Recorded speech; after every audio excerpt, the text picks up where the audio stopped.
Et coucou tout le monde, j'espère que vous allez bien. Bon, aujourd'hui dernière histoire sur le Gers, et j'avoue que j'ai dû pas mal la résumer parce qu'elle était très longue.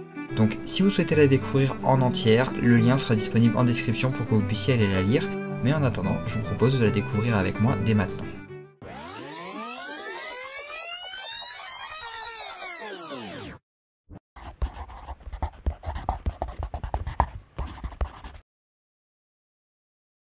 On prétend que non loin du pont de Pile vivait un forgeron connu pour sortir particulièrement du lot. Non chrétien, il était aidé à la forge par un loup qui actionnait la roue de son soufflet, et aucun apprenti qui s'était présenté à lui n'avait survécu à ces épreuves. Pourtant, un jeune garçon était bien décidé à réussir là où d'autres avaient échoué, car il lui fallait gagner de l'argent pour lui et sa mère.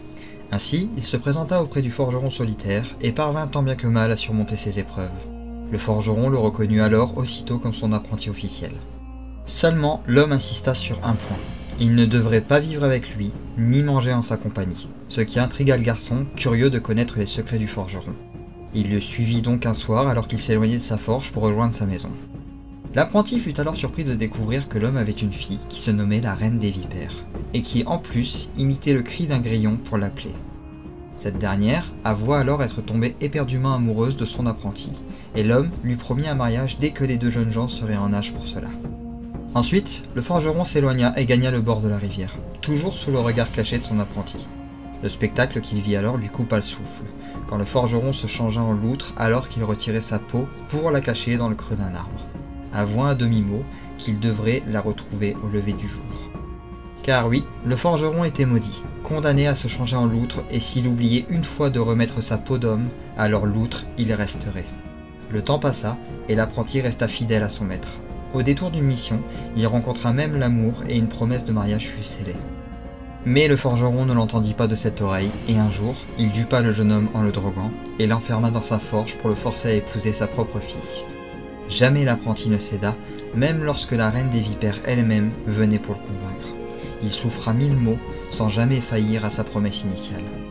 Et un jour, il parvint à duper la fille du forgeron qui le libéra, et d'un coup de hache, il fit échapper un dernier soupir à la vipère. Quant au forgeron, lorsque le jour se leva, il ne trouva pas sa peau d'homme dans sa cachette et fut condamné à rester une loutre pour le reste de ses jours. L'apprenti tenait enfin sa vengeance. Il ne se pria même pas de faire savoir à l'homme impuissant que désormais il n'avait plus ni forme humaine, ni fille, ni plus rien. L'apprenti fut satisfait de son sort, et sans perdre un instant, il récupéra ses affaires pour prendre la route en direction de sa bien-aimée, qui avec le temps qui avait passé, était en âge de se marier.